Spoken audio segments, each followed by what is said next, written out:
My stepmom whispered I give it a year at my wedding. Everyone heard. I still remember the exact moment my world tilted sideways. It was 3:47 p.m. on October 15th, 2022, and I had just finished saying I do to the love of my life, Marcus, when my phone started buzzing like it was possessed. Emma, honey, you need to check the comments on the live stream. Now. My maid of honor Jessica grabbed my arm, her face pale as she thrust her phone toward me. The ceremony had been perfect. Absolutely perfect. Golden autumn light streaming through the chapel windows, Marcus looking devastatingly handsome in his navy suit, and my grandmother's vintage lace dress fitting me like it was made for this moment. We'd live-streamed everything so my elderly relatives could watch from across the country. 237 people had tuned in to watch us exchange vows. And apparently, they'd all heard Linda. My stepmom Linda, my father's wife of 8 years, had been sitting in the front row, third seat from the aisle. Right next to the livestream microphone. The moment the officiant asked if anyone objected to our union and that traditional silence fell over the chapel, her voice cut through the air in what she probably thought was a whisper. I give it a year. 4 words. 4 simple words that she thought only the people immediately around her would hear. But the livestream had picked up every syllable with crystal clarity. I scrolled through the live comments with shaking hands, my bouquet of white roses and eucalyptus trembling against my dress. Asterisk, did anyone else hear that woman in the front row? Asterisk. Asterisk, so disrespectful. Who says that at a wedding? Asterisk. Asterisk, the bride's stepmom just said I give it a year, this is being recorded. Asterisk. Someone should tell the bride what just happened. Marcus appeared beside me, his face shifting from post-ceremony bliss to protective fury as he read over my shoulder. What the hell is wrong with her? That was the question, wasn't it? Linda Morrison, blonde, 52, and blessed with the ability to smile while sliding a knife between her ribs, had been making my life miserable since she married my dad when I was 18. But this? This was a new low, even for her. How many people heard? I asked Jessica, though I already knew the answer would destroy me. The livestream had 237 viewers when it happened. And Emma. She hesitated, biting her lip. People are screen recording the comments. Some are already sharing clips on Facebook. My wedding day. The day I planned for 18 months, saved $34,000 for, lost 15 pounds for, and dreamed about since I was 7 years old. The day that was supposed to be about Marcus and me starting our forever. And Linda had just broadcast her vote of no confidence to hundreds of people. Marcus took my hand, his thumb tracing over my new wedding ring. Hey. Look at me. I met his brown eyes, the same ones that had been looking at me with nothing but love and certainty all day. She doesn't matter, he said firmly. We know what we have.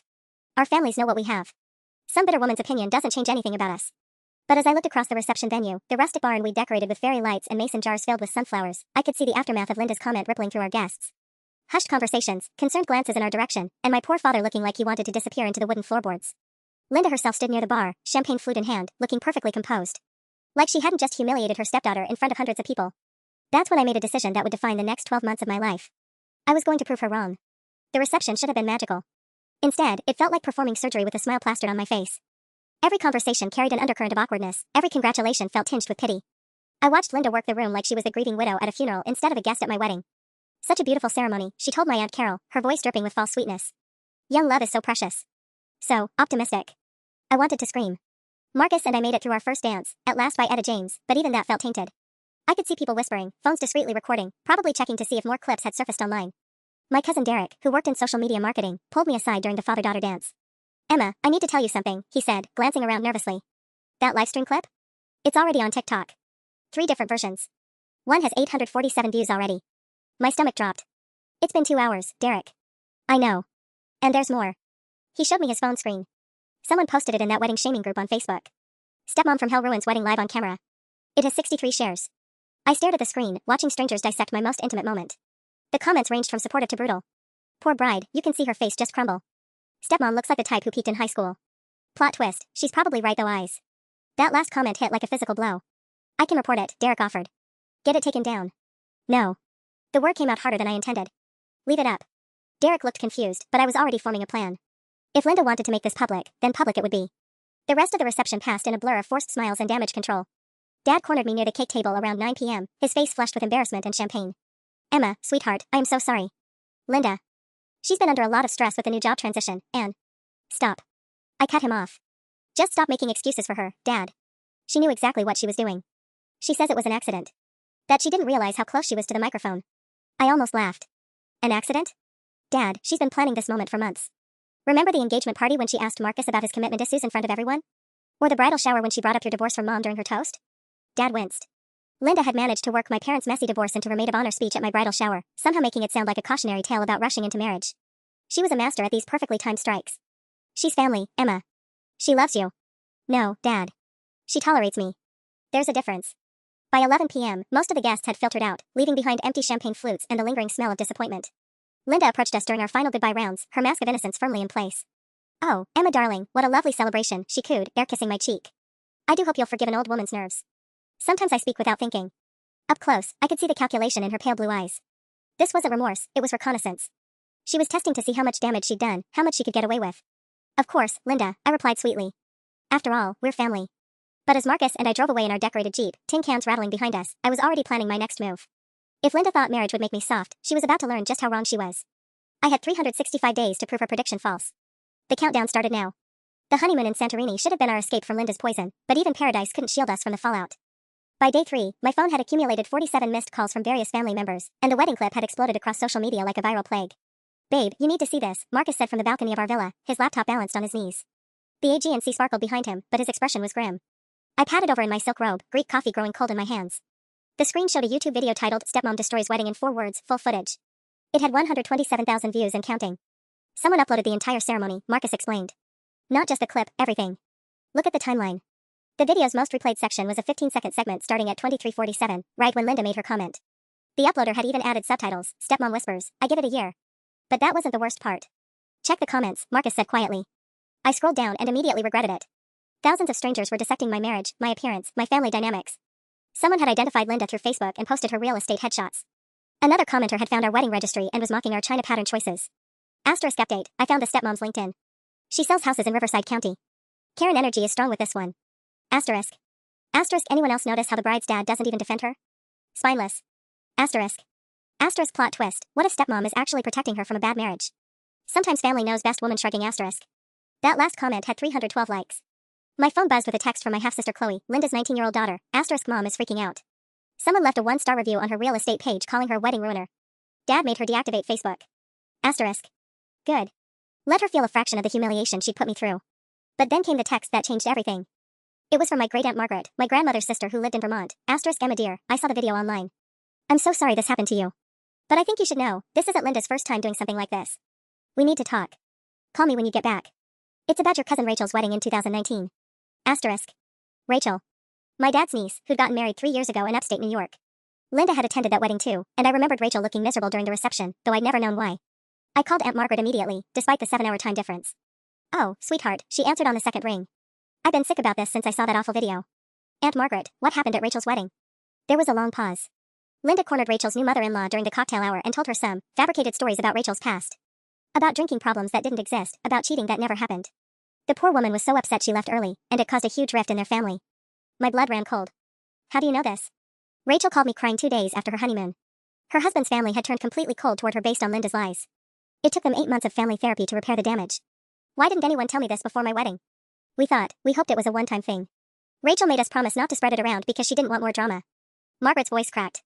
But seeing what she did to you, publicly like that. I can't stay quiet anymore. After I hung up, Marcus found me sitting on our villa's marble floor, staring at nothing. What did she say? He asked, settling beside me. Linda's done this before. To my cousin Rachel. She deliberately sabotaged her relationship with her in-laws. Marcus was quiet for a long moment. So this isn't just about us. It's a pattern. It's her specialty, I realized. She targets weddings because they're the most vulnerable moment. When families are coming together, when relationships are fragile and new. I pulled up my phone and started typing a message to Rachel. Asterisk, hey, I know this is random, but I need to ask you about your wedding. About Linda. Please call me. Asterisk.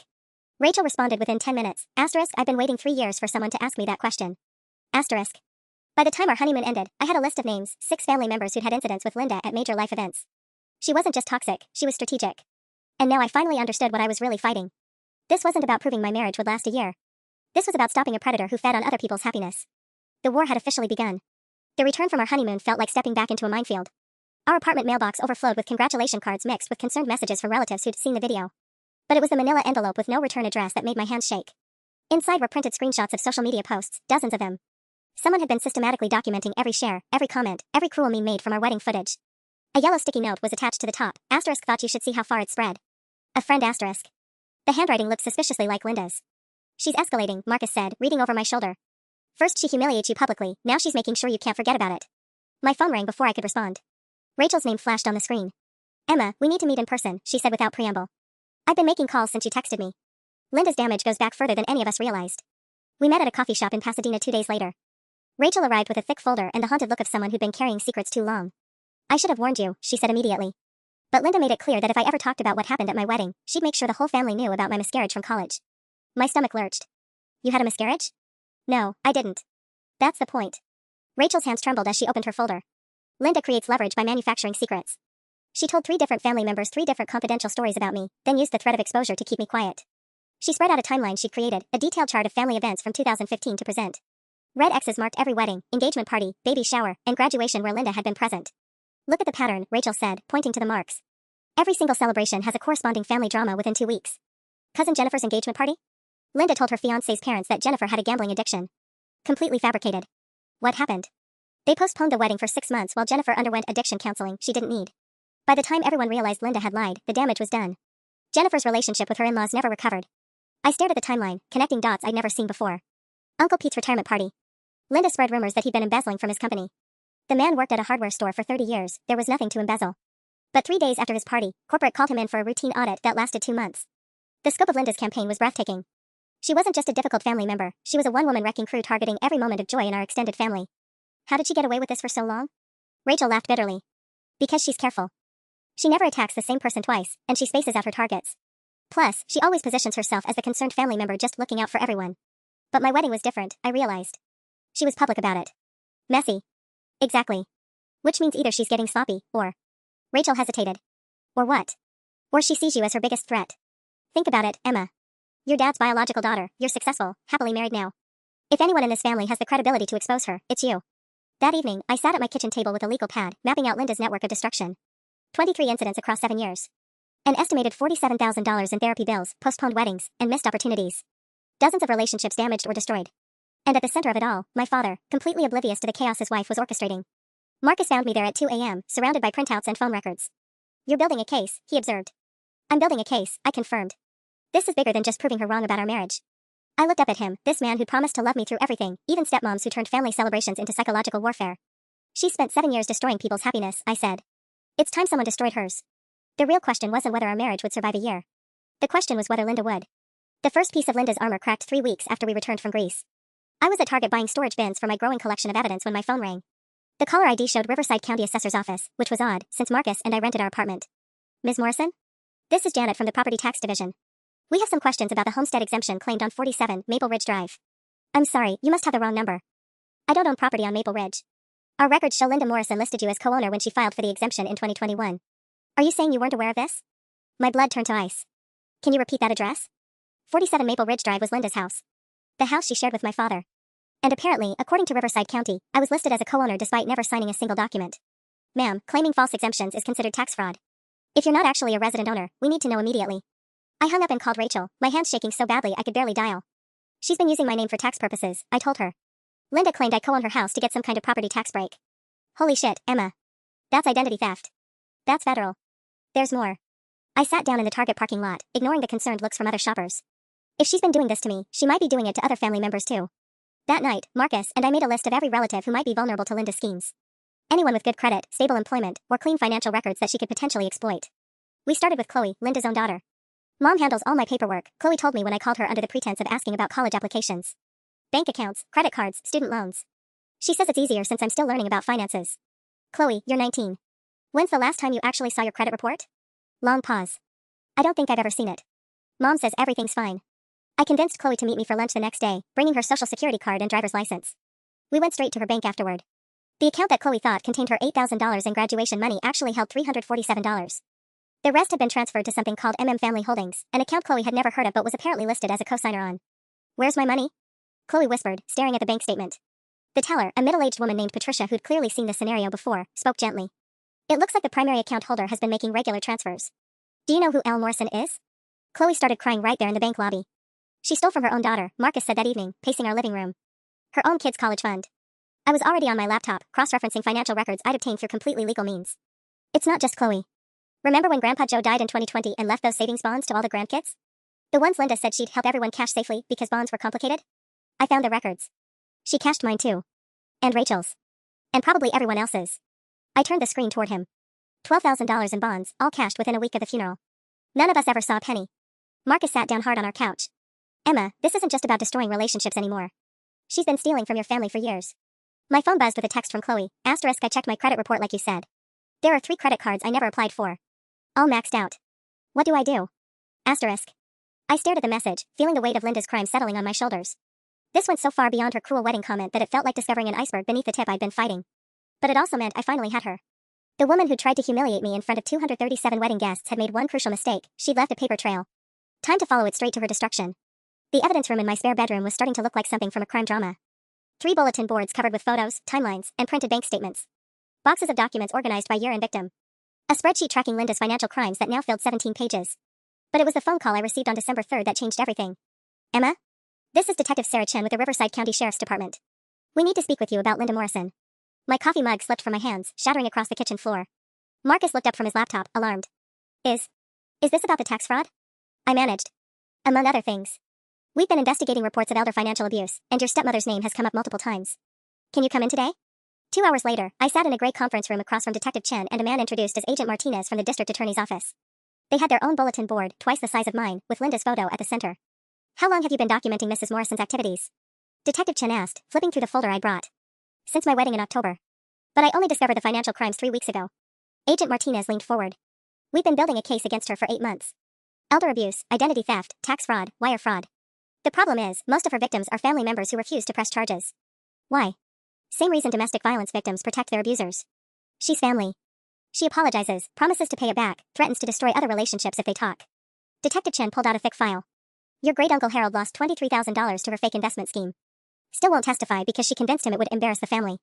My stomach dropped. Uncle Harold, Dad's 78-year-old uncle who still sent birthday cards with $5 bills inside. How many victims are there total? Confirmed? 14 family members spanning 3 generations. Suspected? Probably twice that. Agent Martinez opened his laptop. But here's where it gets interesting. 3 days ago, we got a call from someone claiming to have inside information about Linda's operations. They turned the laptop screen toward me. A recorded phone call, transcript included. Caller asterisk asterisk my mom has been stealing from our family for years. I have bank records, forged documents, everything. Asterisk. Detective Chen asterisk asterisk, can you state your name for the record? Asterisk. Caller asterisk asterisk Chloe Morrison. And I want to help you stop her. Asterisk. I stared at the screen, remembering Chloe's tear-stained face at the bank. She called you herself? Yesterday afternoon. Brought us 2 boxes of documents she'd been secretly copying from her mother's home office. Detective Chen smiled grimly. Including some things that suggest Linda's been planning something big. Agent Martinez pulled out a manila folder labeled Morrison, Confidential. Inside were photocopies of legal documents, property deeds, and what looked like travel itineraries. Your stepmother has been liquidating assets, he explained.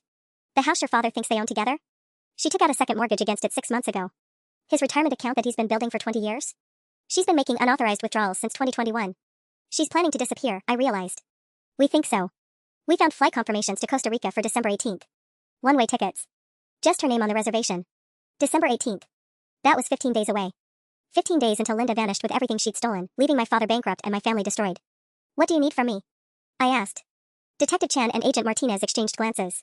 We need someone Linda trusts to help us catch her in the act. Someone she won't suspect. She doesn't trust me. She hates me. But she doesn't know that you know about the financial crimes, Agent Martinez pointed out. As far as Linda's concerned, you're still just the angry stepdaughter focused on the wedding incident. They were right. For all her cunning, Linda had no idea I'd uncovered her massive fraud operation. In her mind, I was still just a hurt bride seeking petty revenge. We're planning to arrest her on December 15th, 3 days before her flight, Detective Chen explained.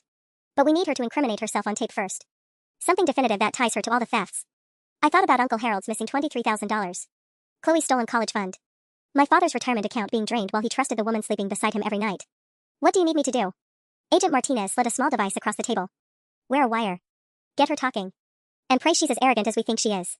I picked up the recording device, smaller than a matchbox and lighter than a wedding ring. Linda had spent 7 years systematically destroying my family's happiness and financial security. Time to return the favor. The wire felt like it was burning against my skin as I sat in Linda's pristine living room 3 days later, watching her pour tea from the china set she bought with stolen money.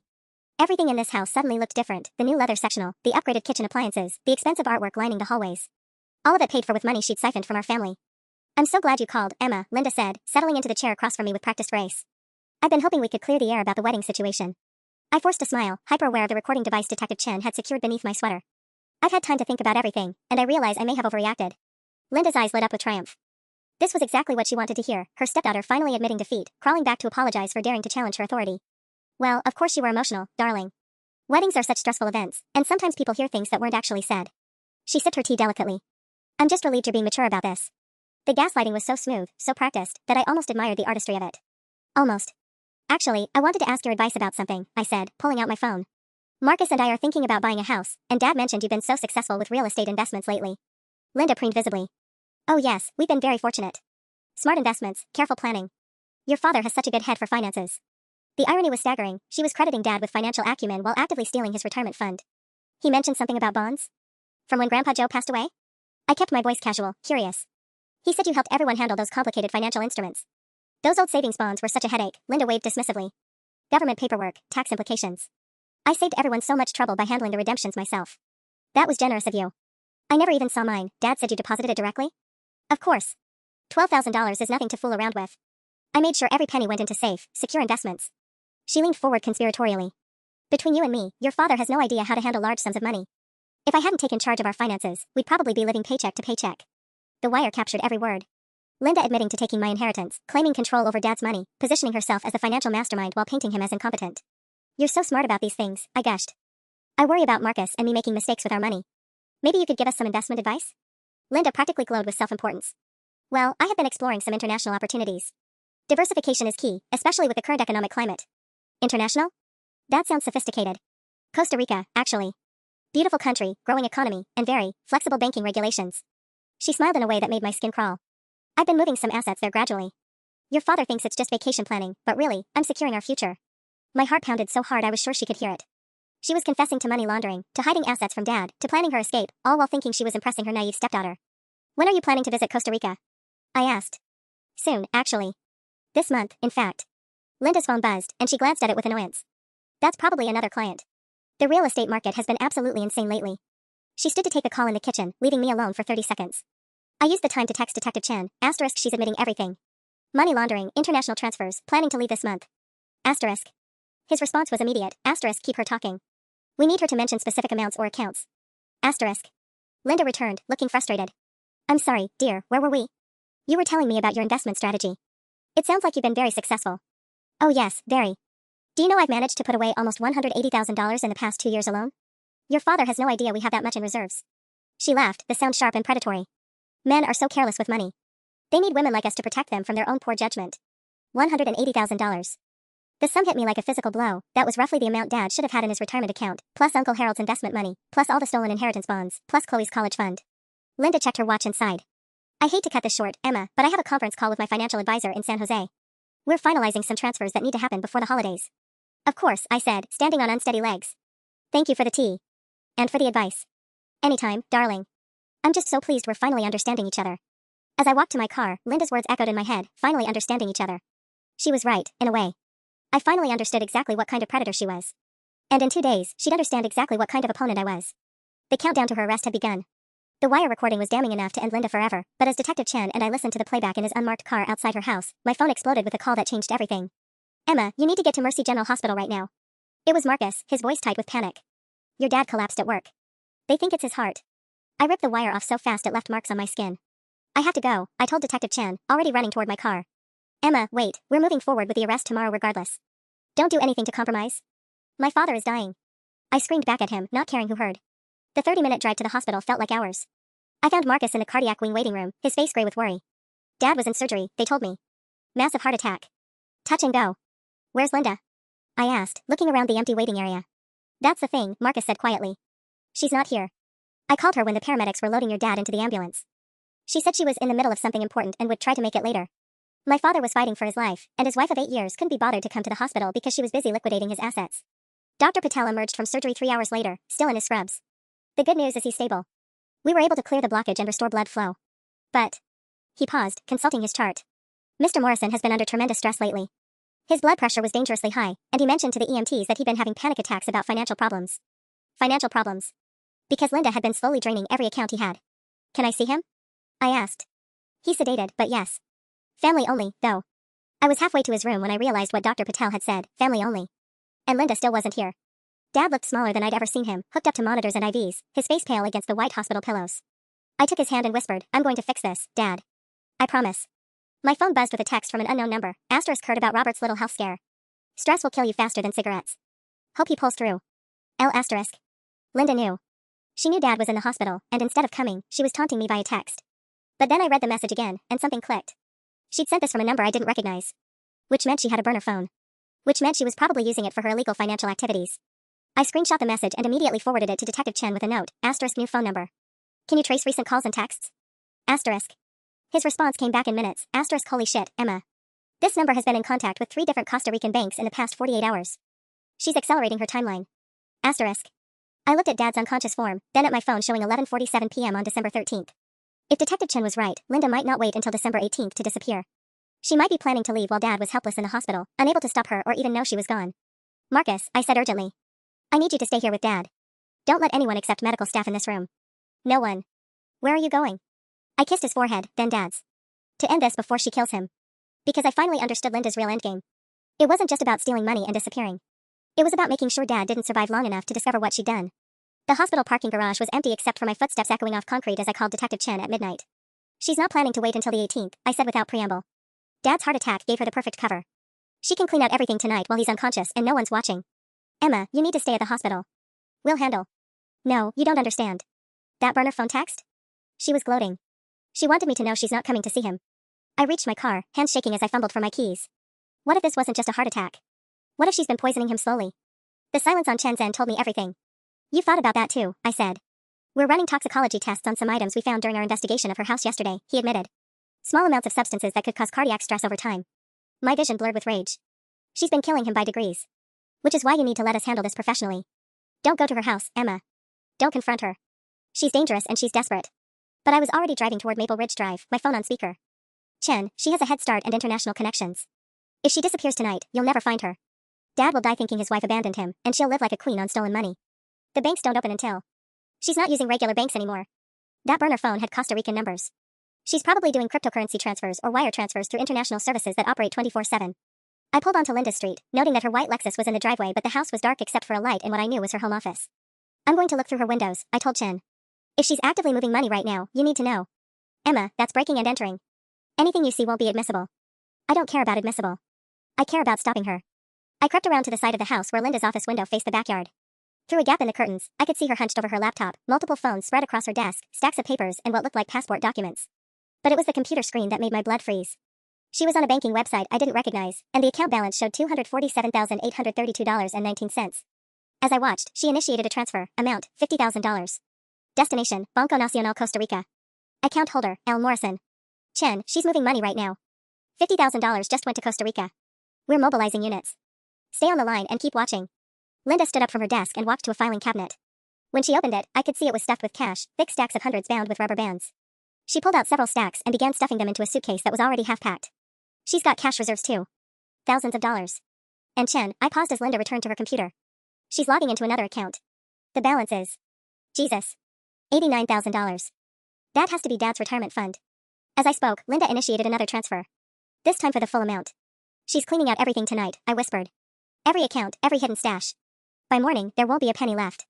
Linda suddenly stopped what she was doing and looked directly at the window. For a terrifying moment, our eyes met through the glass. Then she smiled and held up her middle finger. She'd known I was there the entire time. Chen, I said, backing away from the window as Linda disappeared from view. She made me. She knew I was watching. Units are 2 minutes out. Get back to your car, Anne. The front door opened, and Linda stepped onto the porch holding something in her hand. Hello, Emma, she called out sweetly. Since you're here, why don't we have that family conversation we've been avoiding? The object in her hand caught the streetlight. It was a gun. The gun looked smaller in Linda's manicured hands than it did in my nightmares, but the barrel pointed at my chest was real enough. My phone was still connected to Detective Chen, and I prayed he could hear everything. You know, Emma, I've been planning this conversation for months, Linda said, stepping off the porch with casual confidence. Ever since your little wedding tantrum, I knew you'd become a problem. The police are already on their way, I said, surprised by how steady my voice sounded. Detective Chen has recordings of you confessing to everything. Linda laughed, a sound like breaking crystal. Oh, sweetheart, you still don't understand how this works. I've been 3 steps ahead of you since October. She gestured toward my phone with the gun. Hang up. Now. Chen, she has a gun, I said quickly before ending the call. Smart girl. Now walk toward the house. Slowly. As we moved toward her front door, Linda continued talking like we were discussing weekend plans. Did you really think that little wire you wore yesterday was some secret? I saw Detective Chen's car from my kitchen window. Saw you texting during our tea chat. You're not nearly as clever as you think you are. My stomach dropped. If you knew about the wire, why did you confess to everything? Because, darling, I wanted them to have that recording. We reached her porch, and she used her free hand to unlock the door. Inside. Living room. The house felt different now, not like the pristine showplace I visited yesterday, but like a trap that had been waiting to spring. I could see boxes stacked near the garage entrance, suitcases lined up in the hallway. Sit, Linda commanded, pointing to the same chair where I'd sat wearing the wire. You see, Emma, the beautiful thing about being underestimated is that people stop watching for your real moves. What are you talking about? Linda settled across from me, gun still trained on my chest, looking perfectly relaxed. That money I transferred tonight? Those Costa Rican accounts? Complete misdirection. I've been feeding false information to your little detective friends for weeks. That's impossible. Chloe gave them your real financial records. Chloe gave them exactly what I wanted her to find. Linda's smile was razor sharp. My daughter has been working with me since she turned 18. Did you honestly think she'd betray her own mother for some half-sister who barely acknowledges her existence? The revelation hit me like a physical blow.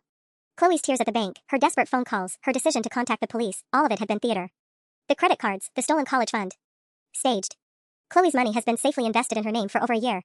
But we needed the police to think they had a cooperative witness, someone who could feed them just enough truth mixed with carefully crafted lies. I thought about all those evidence boxes in my spare room, all those timelines and financial records. How much of what I found was real? Oh, the emotional sabotage was completely genuine. I really did enjoy destroying those weddings and family celebrations. Linda checked her watch casually. But the financial crimes? The ones with actual paper trails that could send me to prison? Most of those were carefully constructed fiction designed to keep law enforcement busy chasing shadows. The bank accounts Detective Chin showed me belonged to people who don't exist, funded with money that was never stolen, from victims who were never actually victimized. Linda leaned forward. Though I must say, your Uncle Harold played his part beautifully. Turns out he's quite the actor when you promise him a cut of the insurance money. Insurance money. The word sent ice through my veins. What insurance money? Linda's smile widened. Well, your father's life insurance policy, of course. The one that pays double for accidental death. Did you know that heart attacks brought on by extreme emotional distress are often ruled accidental rather than natural causes? I started to stand, but she gestured sharply with the gun. Sit down. We're not finished. You're going to kill me. Eventually. But first, you're going to help me with the final act of this little drama. She reached for her phone with her free hand. You're going to call your husband and tell him that your father took a turn for the worse. That you're driving back to the hospital immediately. Marcus will know something's wrong. Will he? You've been erratic for months, Emma. Obsessing over wedding videos, building conspiracy walls in your spare bedroom, making wild accusations about family members. When they find your car wrapped around a tree on Riverside Drive, the same dangerous curve where 3 people died last year, everyone will think the stress finally got to you. Through the window, I could see police lights approaching in the distance. But they were still too far away, and Linda seemed utterly unconcerned by them. Here's what's going to happen, she continued. You're going to drive toward the hospital. You're going to crash on that curve. And tomorrow morning, when your father wakes up and learns his beloved daughter died in a tragic accident while rushing to see him, the shock is going to stop his already weakened heart. She held out her phone to me. Now call your husband. My hands trembled as I stared at Linda's phone, the gun steady in her other hand. But something was wrong with her timeline. If she'd been feeding false information to the police for weeks, if this was all misdirection, then why was she panicking now? You made a mistake, I said quietly. Linda's perfect composure flickered for just a second. Excuse me? If everything was going according to your plan, you wouldn't need to kill me tonight. You'd let me crash my car tomorrow, let Dad die of shock, and disappear to Costa Rica like the grieving widow. I met her eyes. But something went wrong, didn't it? The police lights were getting closer, and I could hear sirens now. Linda glanced toward the window, and I saw real fear cross her face for the first time. The toxicology tests, I realized. Detective Chen wasn't lying about those. You really have been poisoning Dad slowly, and now they're going to find evidence. Shut up and make the call. What did you use? Something in his coffee? His blood pressure medication? I kept talking, buying time as the sirens grew louder. The heart attack was supposed to kill him before anyone could run tests, wasn't it? But he survived, and now they're going to find whatever you've been giving him. Linda stood abruptly, agitation breaking through her controlled facade. You don't know what you're talking about. Digoxin, I said, the pieces clicking together. I saw the prescription bottle in your medicine cabinet yesterday when I used your bathroom. It's for heart conditions, but too much causes cardiac arrest. That's what you've been slipping him. Make the fucking call, Emma. But the sirens were right outside now, and red and blue lights were flooding through her windows. Linda spun toward the door, momentarily taking the gun off me. I lunged. We crashed into the coffee table, Linda's perfectly arranged magazines flying everywhere. The gun skittered across the hardwood floor as we struggled. She was stronger than I expected, her manicured nails leaving scratches down my arms as she fought to reach the weapon. Riverside County Sheriff's Department. Open the door. Linda broke away from me and dove for the gun, but I grabbed her ankle and pulled her back down. We were both screaming now, any pretense of civility shattered as we clawed at each other. The front door exploded inward, and Detective Chen rushed in with 3 uniformed officers, weapons drawn. Drop your weapon. Linda was on her hands and knees, fingers inches from the gun. She looked up at the officers, then at me, and for a moment I thought she might surrender. Instead, she grabbed the gun and swung it toward Detective Chen. The sound of multiple gunshots filled the room. Linda crumpled to the floor, blood spreading across her white silk blouse. The gun fell from her hand, finally silent. Officer down, someone shouted, but then I realized Detective Chen was fine. He was kneeling beside me, asking if I was hurt. The hospital, I gasped. My father. She was poisoning him with digoxin. You need to tell the doctors. Chen was already on his radio, calling Mercy General with the information that could save Dad's life. As the paramedics worked on Linda, I heard her whisper something. I leaned closer, and her pale lips formed words that chilled me to the bone. The policy, double indemnity. Chloe gets everything. Even dying, Linda was still playing games. But this time, the game was over. The hospital room felt like a sanctuary after Linda's house of horrors. Dad was awake now, groggy but stable, his color already better after the doctors had flushed the digoxin from his system. The cardiologist, Dr. Martinez, had confirmed what I'd suspected. Dad's heart problems had been artificially induced by months of slow poisoning. The levels in his blood were just below fatal, Dr. Martinez explained to Detective Chen and me in the hallway. Another week of exposure and we would have lost him.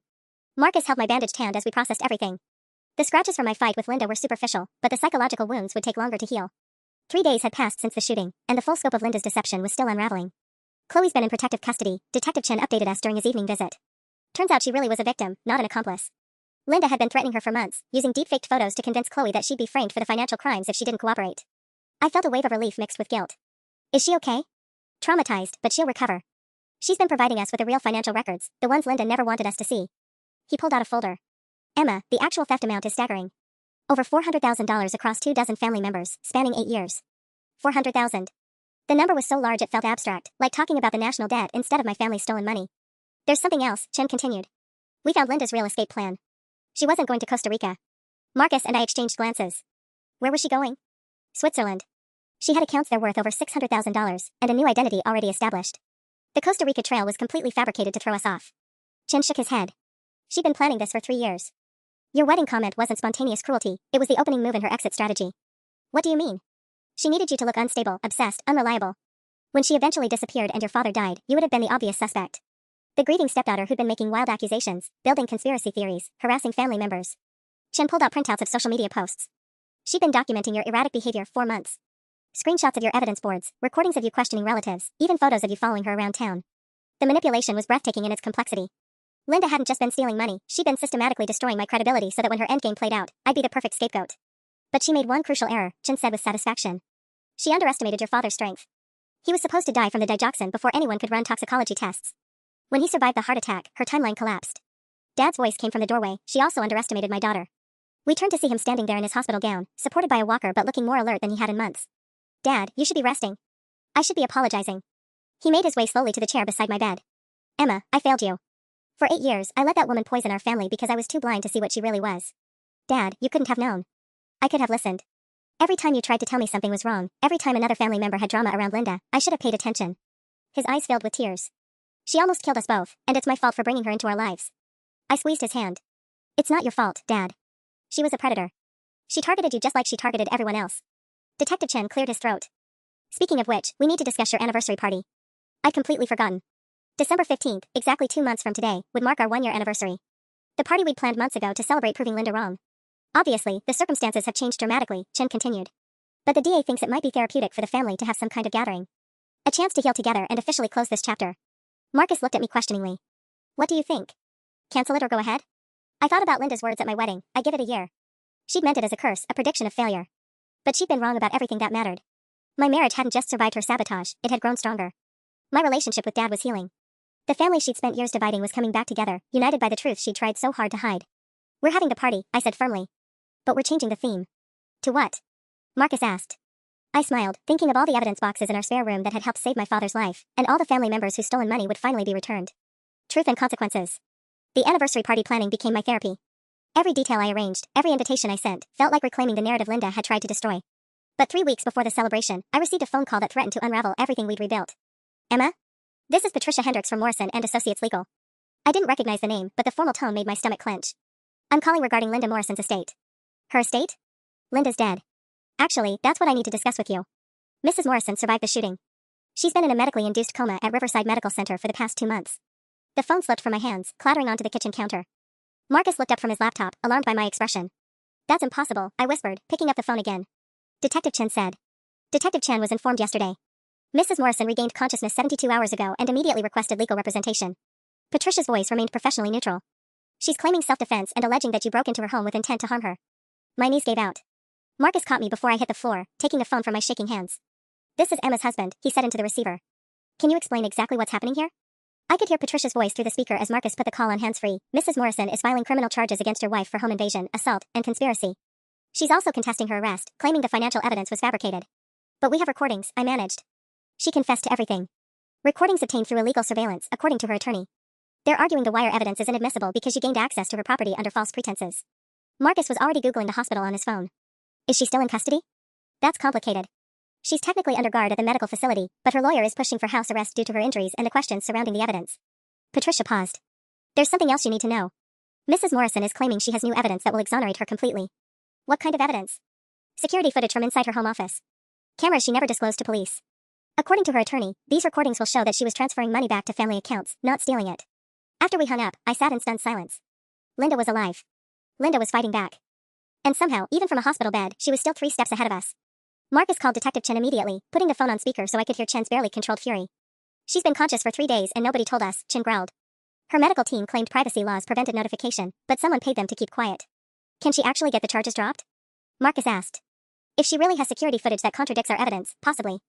"And Emma?" Chen's voice softened with concern. "There's more bad news. While Linda was unconscious, someone has been actively moving money through her accounts. Large transfers, account closures, digital cryptocurrency conversions." "Someone?" I asked, though I was starting to suspect the answer. "We think she had a partner. Someone who's been executing the final phase of her plan while she was incapacitated. Someone with access to all her accounts and legal authority to act on her behalf." My blood turned to ice. "Chloe. We can't find her, Emma." Chloe Morrison disappeared from protective custody yesterday, 12 hours before her mother woke up. And this morning, we discovered that over $200,000 has been transferred from evidence accounts into untraceable cryptocurrency wallets. Linda hadn't been working alone. She'd been grooming her daughter as the perfect backup plan, and now both of them were positioning for one final strike. My anniversary party was still 3 weeks away. 3 weeks to prove Linda wrong about my marriage lasting a year. But first, I had to survive whatever she was planning for her encore performance. The courthouse steps felt like walking to my own execution. January 3rd, 2024, exactly 3 months since Linda had supposedly died in my arms, and here I was, about to face her across a courtroom where she'd tried to destroy me one final time. "Remember, don't react to anything she says," my lawyer, David Kim, coached me as we climbed toward the entrance. "She's going to try to provoke you. That's her specialty." Through the glass doors, I could see news vans lined up outside. Somehow, Linda's resurrection from the dead and her dramatic legal comeback had attracted media attention. The headlines had been brutal: "Wedding revenge plot backfires," and "Stepmom fights back from beyond." My favorite was Black Widow's last web, though I wasn't sure who the Black Widow was supposed to be anymore. Marcus squeezed my hand as we entered the building. "Whatever happens in there, we're going home together tonight," he whispered. "To plan our anniversary party. Because we made it a year, and she can't take that away from us." Our anniversary was 12 days away. 12 days to prove Linda wrong, assuming I wasn't in jail by then. The courtroom was packed. I recognized faces from our wedding, relatives who'd watched Linda's comment go viral, friends who'd supported us through the investigation. But there were strangers too, drawn by the spectacle of a family drama that had spiraled into attempted murder charges. Then the bailiff announced, "All rise for the Honorable Judge Patricia Reeves," and my fate was officially in motion. Linda entered through the defendant's door in a wheelchair, looking frail and pale in a navy blue dress that screamed victim. Her left arm was in a sling, and she had a barely visible scar along her temple from the shooting. The performance was Oscar-worthy. If I didn't know better, I'd feel sorry for her myself. But when she glanced in my direction, I caught a flash of the real Linda. The calculating predator who'd spent months planning my destruction. She smiled, barely perceptible, and mouthed 2 words: 12 days. She knew exactly when our anniversary was. Of course she did. Chloe sat in the front row behind Linda's table, looking nothing like the terrified teenager who'd supposedly helped expose her mother's crimes. Gone was the scared college student. This version of Chloe wore designer clothes and carried herself with Linda's same predatory confidence. When our eyes met, she held up her phone and showed me the screen. It was a countdown app: 11 days, 14 hours, 22 minutes. My blood turned to ice. They weren't just fighting the criminal charges, they were planning something specific for my anniversary date. Something that required precise timing. "Your Honor," Linda's attorney, a sharp-faced woman named Rebecca Torres, began her opening statement. "My client is the victim of an elaborate harassment campaign orchestrated by her stepdaughter, Emma Morrison. For months, Mrs. Morrison stalked, threatened, and ultimately attempted to murder my client in her own home." The words hit like physical blows. Torres painted me as an obsessed, vindictive woman who'd fabricated evidence and manipulated police into believing Linda's obvious lies. According to this version of events, I was the master manipulator, and Linda was just a loving stepmother trying to protect her family. "The prosecution will try to convince you that Mrs. Linda Morrison is some kind of criminal mastermind," Torres continued, gesturing toward Linda's wheelchair-bound form. "But look at her. This is a woman who nearly died because her stepdaughter broke into her home and attacked her with a deadly weapon." I wanted to scream.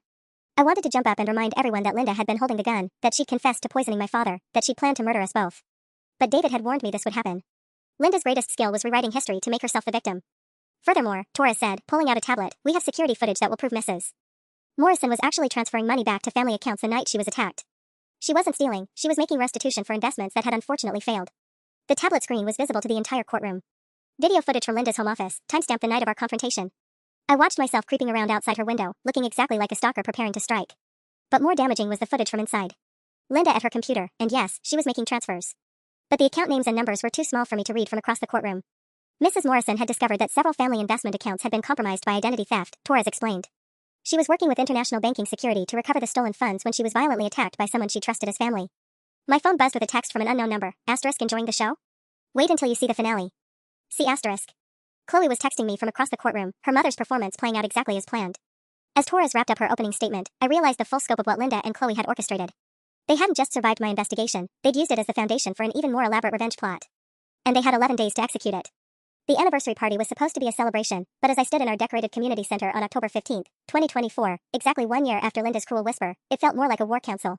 43 family members had gathered, along with Detective Chen, my lawyer David, and 3 local news crews who'd followed our story for months. Marcus took my hand as I approached the microphone we'd set up near the dessert table. You sure about this? He whispered. I looked out at the faces staring back at me. Dad, healthy and clear-eyed for the first time in years. Rachel, Uncle Harold, and a dozen other family members who'd finally learned the truth about Linda's systematic theft.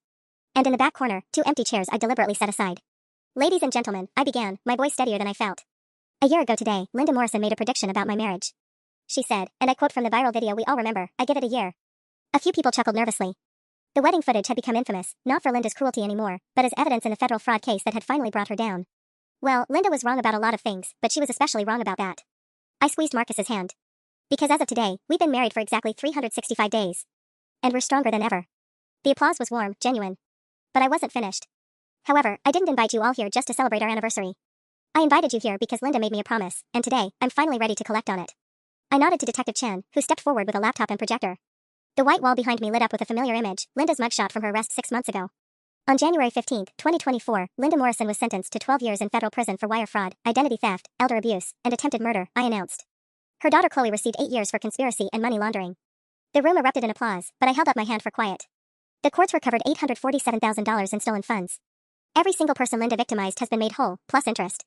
I clicked to the next slide, showing bank statements and restitution checks. Uncle Harold got his $23,000 back. Rachel's in-laws received compensation for the therapy costs Linda's lies caused. Dad's retirement account was fully restored. More applause, but I could see confusion on some faces. They were wondering why I'd called this gathering if Linda was already defeated. But here's the thing about Linda Morrison, I continued, clicking to a new slide. She never did anything without a backup plan. The screen now showed a recent photo, Linda in an orange jumpsuit, sitting across from a prison visitor. The visitor's face was clearly visible. It was my father. The room fell silent. 3 days ago, Dad received a letter from Linda. She wanted to apologize, to explain herself, to finally tell him the truth about everything she'd done. I looked at Dad, who nodded encouragingly. So he went to visit her. I clicked again. Audio began playing through the speakers, a prison phone call, legally recorded and obtained through Detective Chen. Linda's voice filled the room, Robert, I need you to know something. Emma planned all of this. She fabricated evidence, manipulated police, even poisoned you herself and blamed me. I have proof. I've been protecting you from your own daughter for years. Gasps echoed around the room. Even knowing Linda's talent for manipulation, hearing her try to turn Dad against me one final time was breathtaking in its audacity. Dad's recorded voice responded, Linda, I've heard enough lies from you to last several lifetimes. But I want to thank you for something. Thank me? You taught my daughter exactly how strong she really is.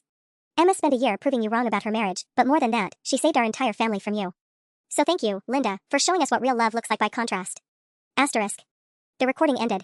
I looked out at my family, broken and betrayed, but healing together. Linda Morrison gave our marriage a year, I said, wrapping my arms around Marcus. She was wrong. She gave us forever.